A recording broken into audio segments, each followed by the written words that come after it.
घर में आग लगाने वाला नाम तूफान सिंह, घर के प्राणियों को इधर से उधर करने वाला नाम तूफान सिंह, जिधर देखो उधर चारों तरफ तूफान सिंह।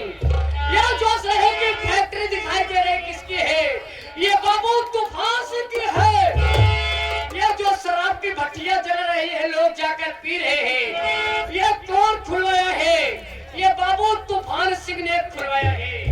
तो अब आप लोग के सेवा में बाबू तूफान सिंह आ रहे हैं।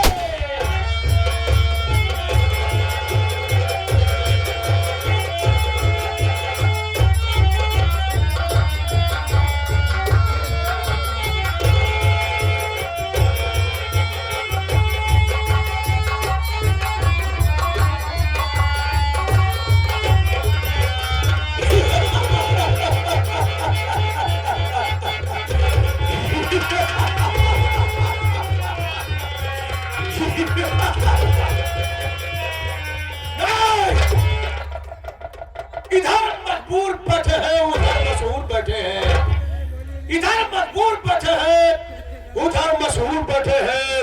उनको भी मेरा प्रणाम पहुंचे जो मुझसे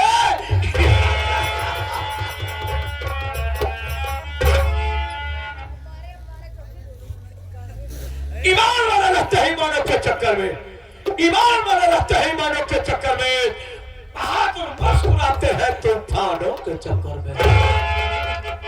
गुर्रा के आए शेर, गुर्रा के आए शेर तो आंखें निकालो और सीना जमीन का फाड़ कर पाने उठा। My name is तूफान सिंह, my name is तूफान सिंह, my name is तूफान सिंह। तूफान सिंह तो तूफान सिंह है, तूफान सिंह बहुत तूफान सिंह है। न कभी सर झुकाता है, बगावत जो किया है मौत ने।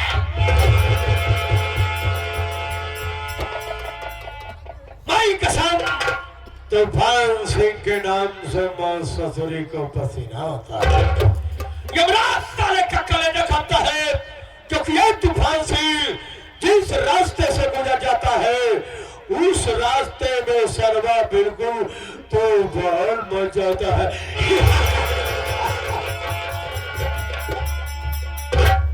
साथियों, मैं कहीं गैर जगह का रहने वाला नहीं हूं। मैं इसी उत्तर प्रदेश मुरादाबाद जिले गांव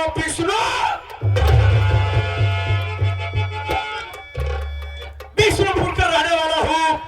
मेरा नाम बाबू तूफान सिंह है। हमारी पत्नी जी है जिनका नाम रामकली है। अफसोस की बात साथियों, जब मैं छोटा सा था तभी हमारे माता पिता इस दुनिया को छोड़कर चल बसे। बहुत अच्छा हुआ जो हमारे माता पिता चल बसे, क्योंकि आज हमारे माता पिता दुनिया में जिंदा होते साथियों तो शायद तूफान सिंह का इतना नाम न होता। क्योंकि बचपन से हमारे दिल में तमन्ना थी, ख्वाहिश थी पैसा कमाना और नाम कमाना। और आप लोग तो जानते साथियों, पैसा और नाम कमाने के लिए या अच्छा काम करो या फिर बुरा। हमने सोच लिया साथियों कि अच्छा काम करने के लिए पढ़ाई लिखाई करना पड़ेगा, जिसमें ससुरा हमारा मन नहीं लगता था। इसलिए हमने एक बंदूक का पाना उठा लिया और आज तूफान सिंह का नाम चारों तरफ फैल गया है।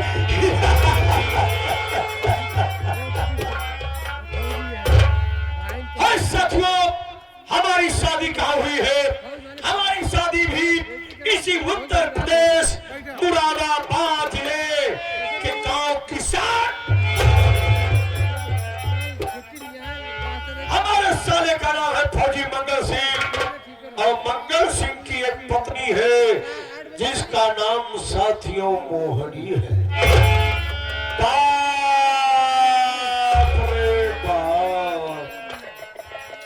उसका नाम साथियों मोहनी है। अरे जब से मैंने उसको देखा है ना, वो हमको बिल्कुल मौत गया।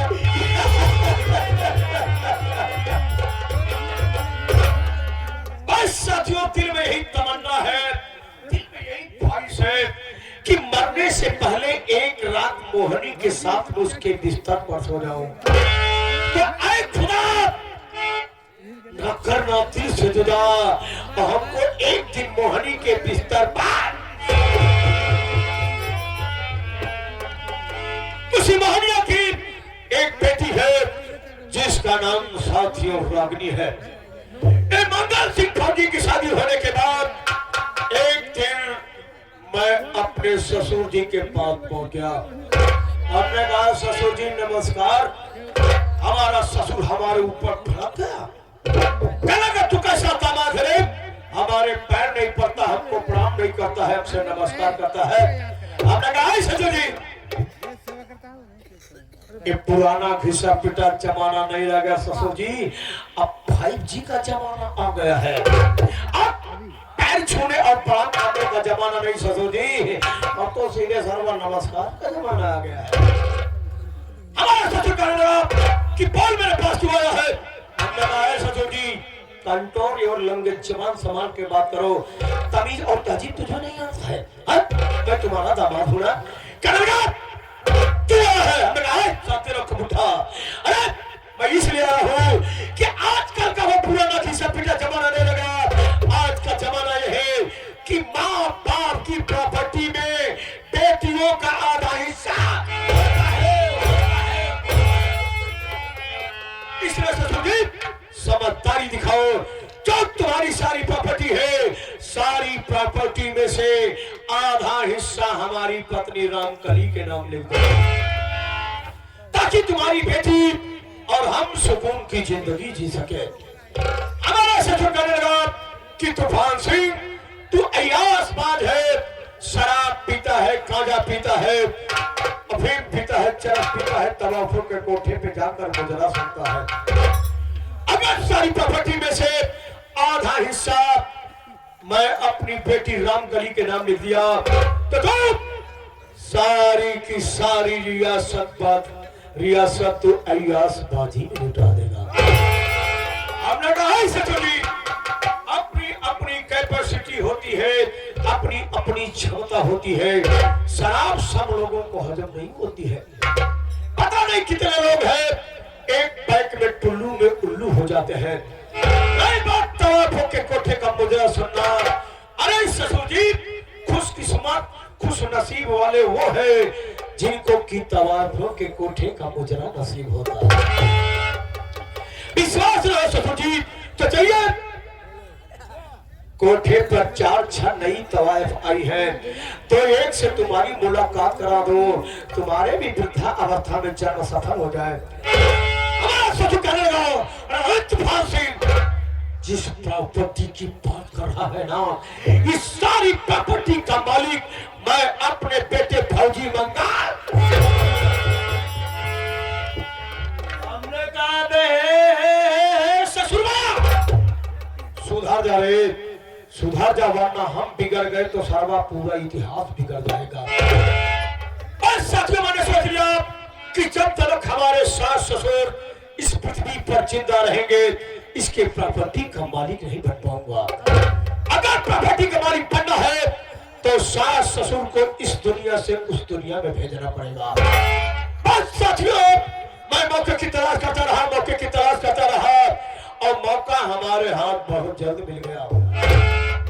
किसी के द्वारा यह सूचना मिली कि हमारे ससुराल के सारे आदमी कहीं निमंत्रण में गए हैं। ससुराल में मात्र हमारे ससुर जी और हमारी सासू मां है। ठीक रात 12 बजे अपनी ये राइफल लोड किया, बोलेरो की गाड़ी निकाला, पहुंच गया 12:30 बजे रात अपने ससुराल पहुंचने के बाद क्या देखते हो साथियों, चारों तरफ से सटा तीसरी मंजिल पर जाने के लिए कोई रास्ता नहीं। हमने कहा ओह माय गॉड, लगता है सर्वा हमारा सपना अधूरा रह जाएगा। धीरे धीरे हमने अपनी निगाहें तीसरी मंजिल की तरफ बढ़ाया तो क्या देखता हूँ, वहां से एक पानी गिरने वाली पाइप नजर आई। उसी पाइप के सहारे में तीसरी मंजिल पर पहुंच गया।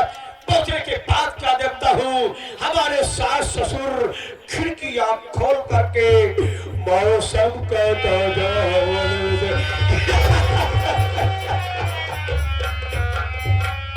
पहुंचने के बाद अपनी ए राइफलवा अपने ससुर जी के कनपटिया पे लगा दिया। हमारे ससुर जी की नींद खुल गई। वो भागना था। अगर ससुर जी भागने की कोशिश मत करो, हमारे बंदूक की गोली से ज्यादा तेज नहीं भाग पाओगे। और सुनो, तीसरी मंजिल से कूदने की कोशिश मत करना, वरना वृद्धा अवस्था में हाथ पांव सब टूट जाएंगे। और कल के बच्चे इतने समझदार नहीं कि तुम्हारी सेवा कर देंगे। बस साथियों, हमारे दिमाग में खटका, हमने अपने बंदूक का ट्रिगर दबा दिया। हमारे ससुर के खोपड़िया में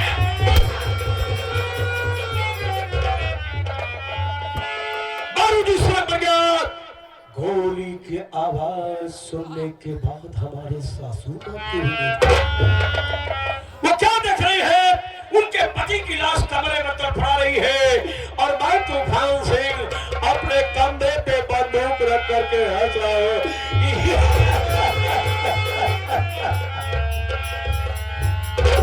हमारी सासू मां शेरनी माफी खड़ी हो गई, कहने लगी तूफान सिंह, मैं तुझको दामाद नहीं अपना बेटा समझती थी और तू हमारे मंगिया का सिंदूर मिटा दिया रे।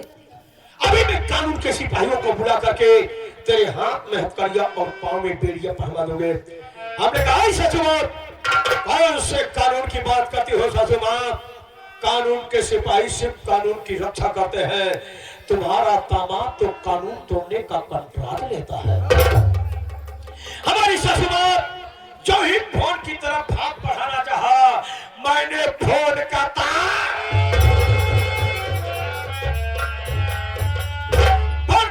कर दिया, अपने सासू मां के मुंह पे टेप मारा, दोनों की गाड़ी की डिक्की में लॉक किया, लेकर रेलवे लाइन की पटरी पे डाल दिया और उधर से एक ट्रेन आई। हमारे सासू मां की लाश की धरती है।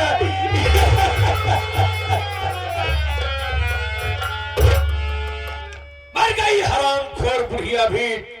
अब बचा सिर्फ फौजी मंगल सिंह है, वो भी कभी न कभी बॉर्डर पर शहीद हो जाएगा।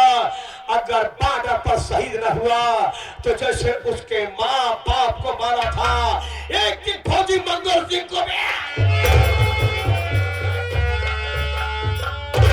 तो ये रहा साथियों हमारा बायोडाटा।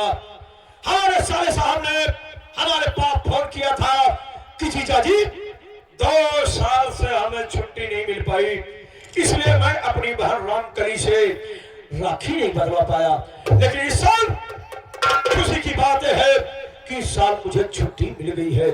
इस साल मैं आपके दरवाजे पर आ रहा हूँ। रक्षाबंधन के दिन अपनी बहन रामकली से अपनी कलाई में राखी बंधवाऊंगा।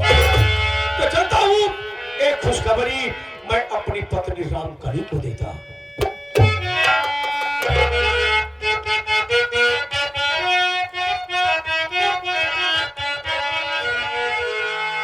मेरी दुश्मन है ये